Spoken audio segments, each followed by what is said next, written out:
Welcome to Goalie Science, a show where we talk about science and goalies and everything in between.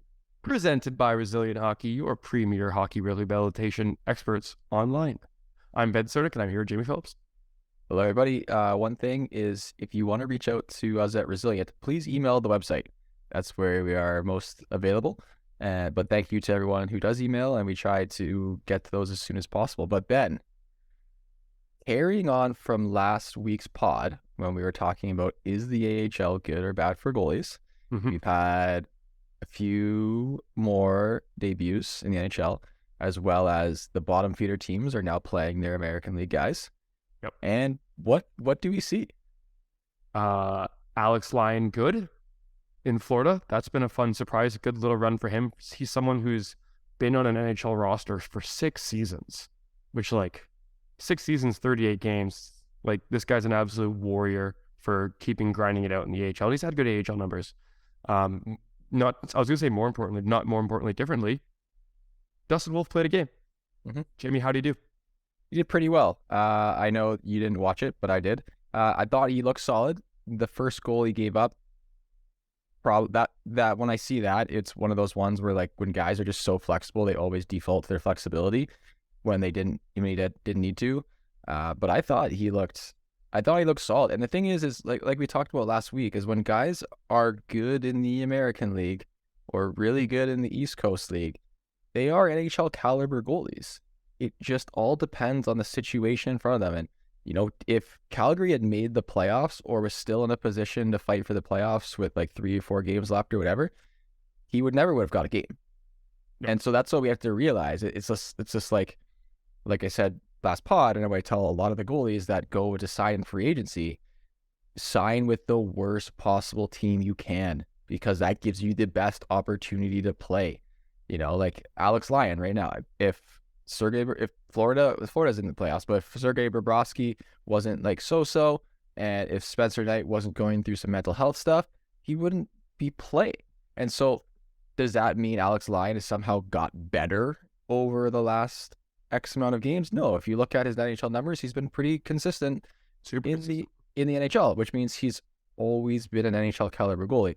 So I think, Ben and I are putting together a hypothesis that we won't discuss here. We'll save that for another full episode. But it's really interesting to see and talk about goalie development in the later years, meaning those years from 16, 18 onward, versus development from 12 to 16 to 18. But we'll save that for another pod. I'm cutting you off. There's no time to talk about AHL development. There's no time to talk about that. Because you're talking about the here and now. What is going on now? We have a large pressing issue, a new goaltending maneuver that's sweeping the nations. It's not the Panda. It's the Recoil. So so let's a few things here. There's been there's one in the Athletic, one in NHL, or is it just NHL? I read the NHL.com one. I'm sure there's too. I'm sure there's one in somewhere else too. I mean, me too. A podcast that also covers it, but I think it's the NHL articles. Yeah, well, the NHL article is written by Kevin Woodley, and he's also Eagle Mag. Yeah.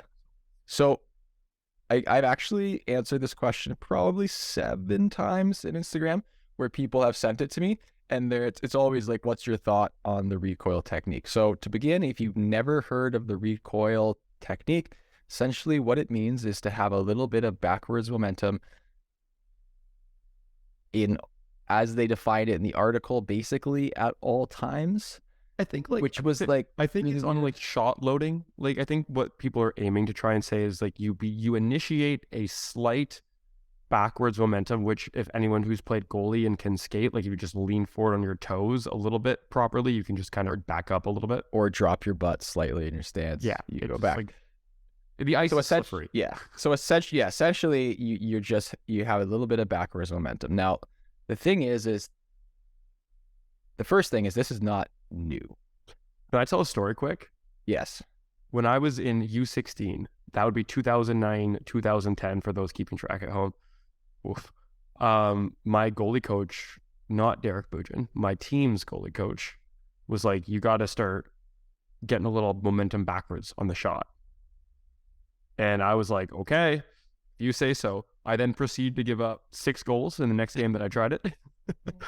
And I'm not like I'm not including an absolute dagger 5-hole on just like a brutal shot from like just inside the top of the circle. So my personal 1-game experience was I never went back to that again. I never saw that through. But sorry, let's go into what you were going to say. I had to tell. Yeah, I was going to say it isn't anything new. So when we think about positioning, the 3 pillars, we have angle, squareness, depth. Yep. Now we've talked about angle and squareness. Those are non-negotiables. You have to have those in the right order in order to be the best position to make the save.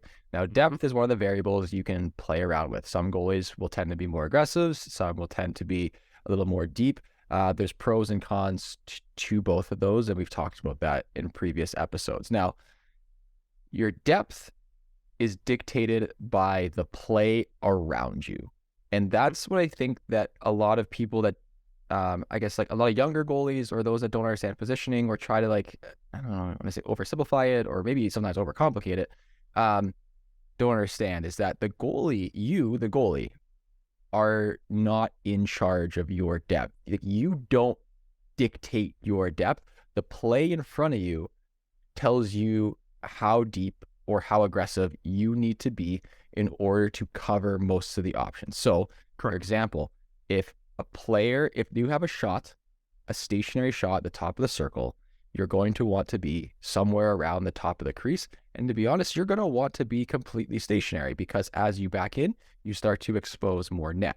However, if you now have that player skating forward at you, that changes the situation where the player now has the ability to change his angle.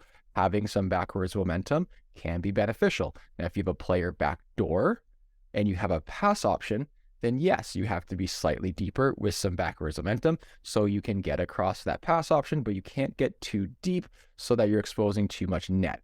And so that's why I don't mind, like I like new things. I think innovation's good. I'm always for it but progress for the sake of progress should be avoided in the fact that there's no point just doing things because it's like, well, nothing new has been around, so let's change it. It's like, is what we're doing working or can we improve it? That's the question. So Recoil or whatever there's nothing new. Not new at all. And then I have so many points that I want to go on. I don't know if I'm going to let you speak today, Ben. But the second point is that Ben and I both watched around 6 to 8 different Allmark games. And I also went back into when he was playing in Buffalo. So did I. And there's also literally no difference in his game whatsoever, other than the fact that he misses his post-lock, like integration on his toe so much. I don't know if you noticed that. Like he misses his RVH, like when he goes from his feet to his RVH, he misses that a lot. And that's something I never realized. So like I for me, it's like I don't see where the change is. And the third, I think probably the most important part is when you are on the best NHL hockey team currently of all time in regular season. In the regular season, as of 2 days ago or 3 days ago, that probably helps a lot in terms of the importance of how many wins and how well you play and the chances you give up. And this isn't taking anything away from Allmark at all. What a season. What a great season. Huge season and a pivotal part of that team. And I really hope he does well in playoffs because he seems like a really nice guy. He seems awesome. Yeah, I'm a big Allmark he seems like a really nice guy. But back to Recoil itself, that is nothing new. The thing is I think that some goalies have been taught that you always need to be set and stationary, which is also one of those it depends answers. If you teach goalies that, it's a really good baseline for most people. But yes, there's nuance involved, obviously. The thing is if someone is going to shooting a puck, it's better for you to be completely set than it is for you to be moving forward or you to be moving back. But as the play approaches and as the game changes, you have to have backwards momentum to be able to adjust to that play. And it's funny, I work with there's a kid I work with, a younger kid in person, who read this, his dad made him read this article. And so when I shot on him for the first few weeks, he's always backing in. And I'm just like, what are you doing? And then after he stopped being so scared of me, And he told me, he's like, I read this article and then I talked about it with his dad and like he was going through it. It's like, just because it says back up, it doesn't mean that you should always be retreating. And like he would start super aggressive and then would back up and get so wide, giving me all the net and wouldn't be able to, he wouldn't be able to move because he was so wide. And so there's so many, like, it's important that when you're learning about techniques and especially new styles or even old styles, is that you play within the system that works for you. But also, like, if something doesn't work for you, you don't have to do it either. Yeah, I have 2 points. I think these are the only points I'm going to be able to say today. So I'm really jumping here to This is the Jamie Phillips podcast today. Yeah, powered by Jamie Phillips' Patreon. Everybody go subscribe. The 2 points I want to say is that when I think for any goalie coaches out there listening or any parents listening, if you watch a pretty early goalie, like a newer goalie within the first year of them playing goalie, a lot of these kids naturally retreat as you wind up for a shot. I don't know if they think they need more time. I don't know if they're scared of the puck, but it's actually a behavior that as coaches, we spend a lot of time teaching out of kids, where it's like, hey, you actually need to have your feet set. You're going to have a really hard time making saves if you're constantly moving. So that's the first thing. I think that's really interesting, that kids naturally kind of do this, or a lot of kids naturally kind of do this, and we don't actually really want that to happen. It kind of takes away from some of the fundamentals that you want to instill in kids. My second point is, and I want to actually do a little bit of like a video breakdown session in this way, because we both watched a bunch of merch stuff in preparation for this. Shout out for the Science Podcast actually doing some semblance of background information and research. But Allmark does back up sometimes, like outside of rush chances. Let me make this very clear. He retreats on rush chances, as should every goalie in the history of the game. But he does retreat on some in zone chances. The big confounding variable is he's often just backing up because a backdoor threat is present. Like there's a couple of clips where he makes a save through traffic from the point and he's kind of retreating. And I'm like, oh, that's okay. Is this what, this is the recoil?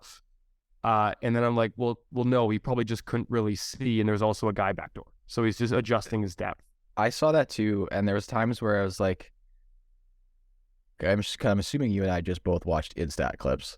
So we probably watched the same game, but there were definitely times where he would retreat or recoil or whatever you want to call it and make a save. And for me, I'd be like, I see the recoil. He made the save, but he still would have made that save if he was stationary because there was no. He also makes a lot of saves completely stationary. Like this is and so this is very clear. Yeah. Hold on, no, I want to make it really clear. I know you're chomping at the bit today. I love the energy. I'm chomping at the bit. I want to acknowledge that this is something he's talking about that he's trying to do, and obviously in a game you're not going to, even this is like your framework for how you're playing. You're not going to do it every time, but he doesn't do it a lot. Like he makes a lot of saves from a stationary set perspective. I want to make that super clear for goalies listening. Linus Ullmark was having one of the best seasons we've seen in a long time and one of the best teams we've ever seen. Makes a lot of stationaries. Most of his saves are made stationary. And so should yours. Yeah. Now, Jamie, go ahead. I'm done talking.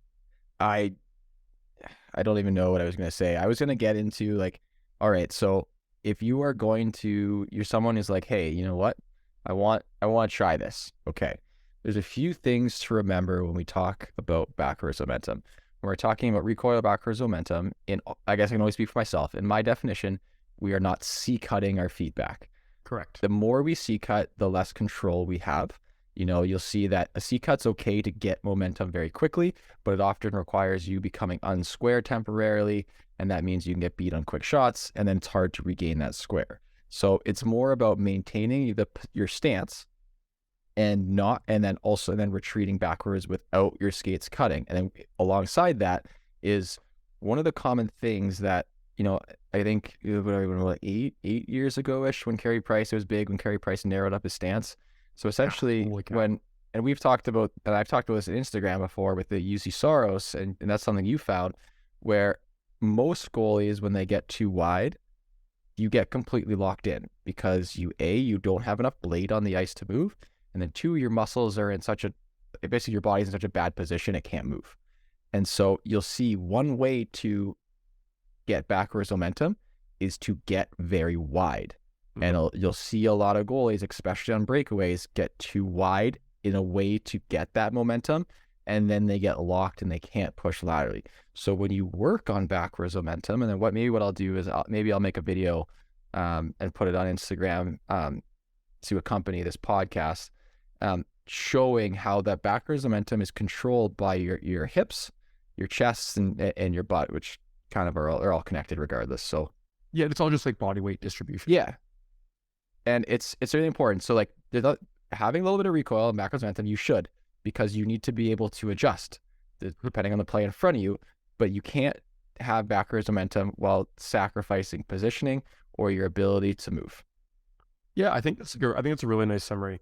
I know the term that I use and the people that I work with use to differentiate like backward skating and this idea of gaining momentum is this idea of something called we call it a momentum hold, because the implication is like you're going backwards, but you're not widening your feet. You're maintaining that exact kind of like foot width stance width the entire time, which is a really important part, like you just explained, right? You don't want to sacrifice your positioning in exchange for a change in depth.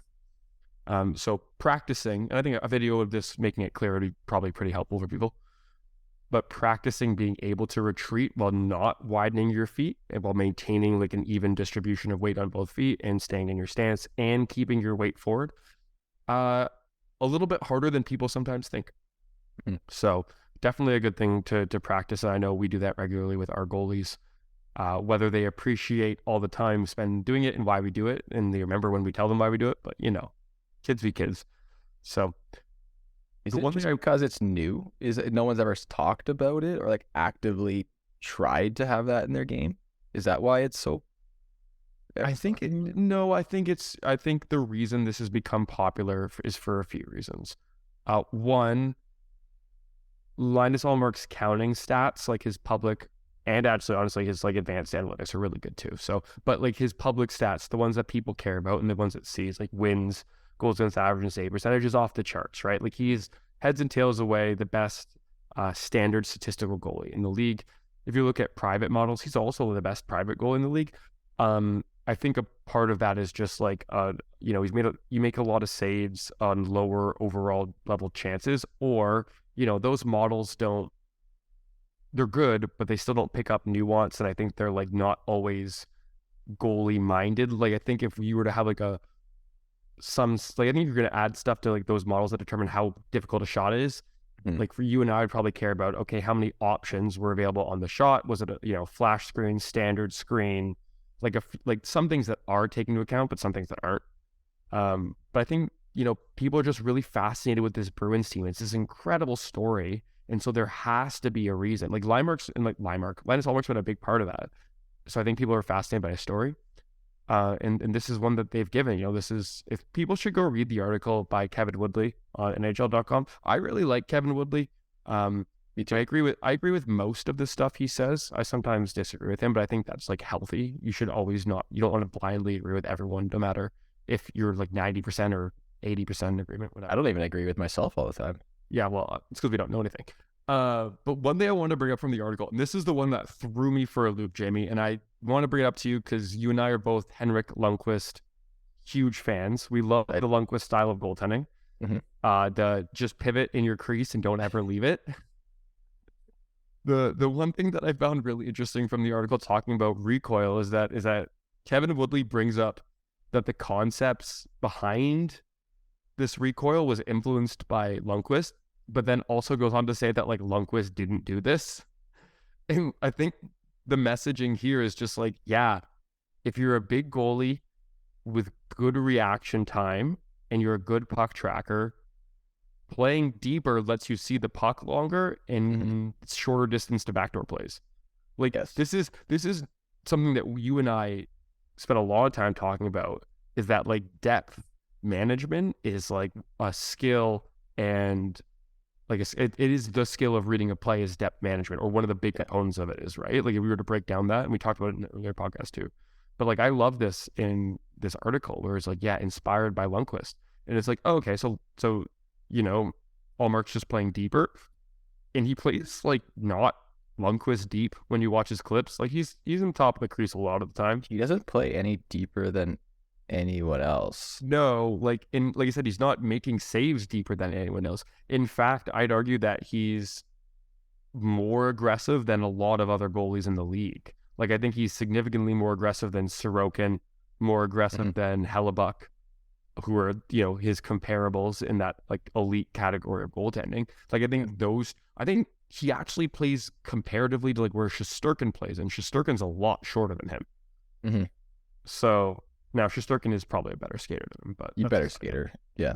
Ullmark's an okay skater though. Like he's fine.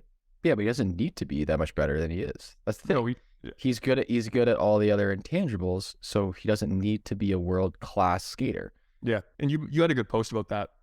Did people get upset about that? Like, this is loosely tied into the Recoil. You made a good point about how shorter goalies, and you mentioned this in the podcast too, that like shorter goalies will succeed when they are so much better at the other necessary skills than their taller counterparts. Yeah, it's just a pie chart. You have a pie chart that equals 100%, and how you get to that 100% is going to be different. The slices are going to be different depending on the goalie. Whether the goalie's taller, that height is a larger piece of the pie because goaltending is a position of taking up space. So that goalie doesn't need as large of slices for all the other things because that tall one takes up such a large chunk.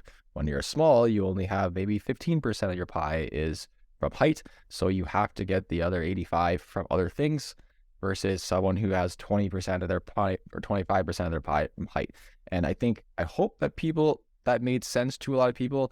It's still hard to talk about size with goaltending because it's so emotionally charged. It's typically like parents of small goalies that come and say no. And I think I don't care. I just want good goalies, man. And all the goalies I work with are small. I very rarely get really tall goalies. I don't know why. Well, because only 15% of the population is like over whatever 6'2". So it's there's not many people. And so that's why when I get small goalies, I tell them right away. I say, you are small, therefore you need to be better at everything else. So I'm going to make you a better skater, and I'm going to make you better at these things, and I'm going to push you because I can't make you taller. You don't make it taller. Yeah, I mean, and that's like, we'll dive into this one day, but that's why people just draft tall goalies under the idea of that, which is also what I said there, that it's potential. What is the ceiling? The literal, and we could talk about height and physical ceiling. But if someone's a taller goalie has a larger ceiling than a smaller goalie, and that unfortunately is just the truth about it. But can you get that small goalie get really, really close to that ceiling? Yes, because look at Shesterkin, Saros, and Levi. Smaller goalies, they're all very, very, very good skaters, primarily in play readers, because they've had to be, because they're smaller and incredibly flexible, so they get away with it. But Jamie, hear me out. What if we take the tallest goalie we can find and we get them to recoil? It's a no-brainer. They're going to be fast. Yeah. That's what, so like circling back to this, I think you said it. I mean, I think we hit the nail on the head in terms of what we wanted to talk about today. Like I've just patted ourselves on the back. Yeah, we've done a good job. We absolutely crushed it. But it's just that it's depth management. At the end of the day, Boston, when you watch enough Boston games, they are so good defensively at taking away options. And this is the big thing, right? Like we talked about it in one of our first episodes, that goaltending's math, right? Goaltending is a series of probabilities, right? Like each time one of your own defenders takes away an option, the probability of different things happening goes down, right? Like it's just math, right? You take away options, there's less overall options. Now player is more likely to do one or two things. Any goalie who's played knows that life gets way easier when there's less options, right? And Boston does an amazing job with that. They don't give up a ton of options. And so that has allowed Ullmark to be super successful. And maybe it's allowed him, maybe we didn't see it in our combined 15 games of scouting, or maybe we didn't see it consistently. But maybe, maybe at least that mindset of him trying to manage his depth with these in zone reads has been a mindset shift for him, right? Yeah. maybe all this has done this recoil mindset shift has made him more aware of his depth when more options do exist. And if that's the product of it, I don't care what you call it or if it's happening, then so maybe it's not a physical change in his game so much as we talked about how you read the game, right? Like this isn't right. Maybe this new approach just helps him read options better. Yeah. Cool. I mean, who cares? But let's not teach goalies to back up on shots from inside the blue line. No, we need to teach them how to manage their depth and understand why and when and how they can manage their depth. So when do they need to be more aggressive? When they need to be deeper? Why do they need to be more aggressive and deeper? And then how do they go about doing that? And that's why I guess that's why I was really confused about why people thought this was unique and novel, because I was like, it's just depth management. And then I was when I was watching games, I'm like, I was expecting maybe I just missed it. Was every goalie just not backing up? But I was like, no. And I think you are right. Honestly, all things considered, it probably him consciously or unconsciously thinking he has to retreat a little bit probably gave him a little bit more awareness of what's going on in his surroundings. And that ultimately made the biggest difference. So I don't really know. I'll have to go back and watch a little more from his games in Buffalo. Maybe it wasn't that great at reading the options. And this allowed him the tools to be slightly better at reading the options because for whatever reason, it works for him. Yeah, I mean, he's admittedly not a top tier lateral mover in the NHL, right? Like he is, again, like I said, statistically the best. Like he's been the best goalie in the league this year statistically, both superficially. Yeah, but the slice of the lateral movement slice of his pie is not super big. Yeah, it's not his best attribute, but the Bruins are an amazing team at taking away those options, right? We've talked about this privately before about this idea of goalie environment fit. This is not new. People talk about it all the time, right? Like if you're a goalie that struggles on rush plays, if you go to play for a team that gives up a ton of rushes, you're going to look bad. Doesn't matter, right? Like if you're I'm a 70% rush chance goalie when league average is 80%, but your team's the worst at rush chances in the league, you're in for a bad time. Yeah. Right. But Boston happens to be really great at shutting down those lateral options, which has let Ullmark succeed. It's a perfect fit in Boston. Yeah, right? It really is. And so, yeah, like I said, he was okay in Buffalo. He wasn't bad in Buffalo. He was bad at all. No. Right. And so, but he was not top goalie in the league in Buffalo. So I think this is if anything, recoil aside, what a great demonstration of goalie environment fit from this Boston team, right? They've put him in a situation where his slices of his pie shine in Boston, right? Because again, he's good positionally and he's a great puck tracker, right? But I think I want to just, as we kind of wrap this up here, head towards wrapping this up, I want people to, for example, go watch. I mean, this is a bit of a cop-out because he's fantastic, but go watch Sorokin play as a counterexample. So Sorokin doesn't recoil because he plays deep. He's just a deep playing goalie. But watching Sorokin play always feels like a mystery to me because he plays deep. He's a deep, doesn't challenge too much in zone. But then there's just these flashes where he reminds you that he's actually a top-tier skater in the league. And you're just oh, he can also do that. He just doesn't have to. And that is a frightening realization because the Islanders are not a good hockey team. Sorokin. Yeah. Very good. Very good goal. But I think that comparison would really show people that what Ullmark is doing or what we think he's doing is just executed the same by Sorokin. And the result's the same. Sorokin just plays deeper to mitigate more options because Islanders give up a million of them. I'm sure if he was on Boston, he would take another foot out maybe because he didn't have to worry about so much chaos around him. Again, just goes back to the main point of this podcast is your depth is dictated by the play in front of you, and the play in front of you is dictated by the caliber of your team or the caliber of team you're playing against. That's it. I think that's really it. Do you have anything else you want to add? Anything on your giant checklist? I know you wrote down a ton of stuff. Is there anything else that you wanted to cover? No, you shouted out my Patreon, so that's the most important. That's the most important part. No, actually, I thought we covered all the points I want to talk about. Thank you everyone for listening. Like, comment, subscribe. We are looking at starting to have on some more guests, and we are going to. one thing we want a lot of guests in the goalie world, but we're also going to try to get some guests in just the sports science world and see how those things relate to goaltending. Because, like we said, we always say that the goalies, we think we're special and unique and fantastic, when in sports science, we're very similar to a lot of other sports and positions in terms of movement and et cetera, et cetera. But so yeah, if there are people that you would like us to have on the show, or topics that you would like us to discuss, and we can go out and find experts in those fields, please shoot us an email. It's resilienthockey.com, or DM my personal or DM Ben's personal Instagram. It's the easiest way to reach us, and we'll do what we can to get those things sorted. We got a few emails with a lot of different topic suggestions that have been really helpful.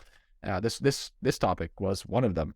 So we want to talk about what you guys want to hear, and we also want to find the most qualified people, or up and comers, or even people like us who are students and are learning and hungry and in good position to talk about sports performance, how it relates to goaltending. And so that's all I have to say to end this up. Jamie, I actually have a fun ending fact. I didn't do any fun facts today. You didn't do any fun facts today. Yeah. I have one today for you. We talked about AHL development. One guy who we didn't get to mention, who I think is having a fun little run to the end of the season, a young man named Lucas Dostal over in Anaheim, one of the absolute worst teams in the league. Jamie, Dostal is 22. He's a 2000 born year. Okay. He was drafted out of the Czech second league in the third round in 2018. Okay. So third round pick. For those who don't know, those who don't follow my Twitter and see my goalie value tweets, the third round is like one of the most, it's kind of like the last round where you get good value out of your picks for goalies. Now, admittedly, your later rounds aren't better for players, but that's a side note. Third round is normally a pretty good spot to grab a goalie. Well, Dostal played 3 years, including this season, in the AHL. So he's played somewhere in the ballpark of about 100 AHL games. But he's played 19 in Anaheim this year. Now, Jamie, Anaheim is bad. And Lucas Dostal's goals against average is 3.78. Okay, not good. 901 save percentage. Oh, good. How delightful is that? Yeah, I thought it was a positive note. That's a feel good story right there. Yeah, for those who don't know, obviously save percentage and goals against average have like a linear relationship. So the lower your goals against average, the higher your save percentage is. And there's like a pretty solid relationship. I have a bunch of graphs that maybe I'll one day tweet out so you can all see that. What's interesting is Dostal finds him on the chaos side of the line, where he is making so many more saves than he's supposed to when his team gives up this much nonsense. So Dostal's 22. Anaheim is following the plan. They're playing their young guy. They're letting him go. And obviously they're tanking and maybe in a rebuild, but like this is it. This is the key. 20 NHL games as a 22-year-old. That's what happens when you're a bad team. You get opportunities. Jamie, I hope people DM you upset about more your takes and my takes. Don't DM me being upset. Jamie is the one who answers all those. I can emotionally handle it. Ben struggles. I'm a fragile man. Don't hurt my feelings. On that note, Jamie, I think this is a really good one. I hope people enjoyed. I hope this drives some conversation around not trying to back up on shots, but understanding how valuable knowing how to play with your team in front of you is, and knowing when you have to manage your depth. Absolutely. All right. Until next week. Until next time.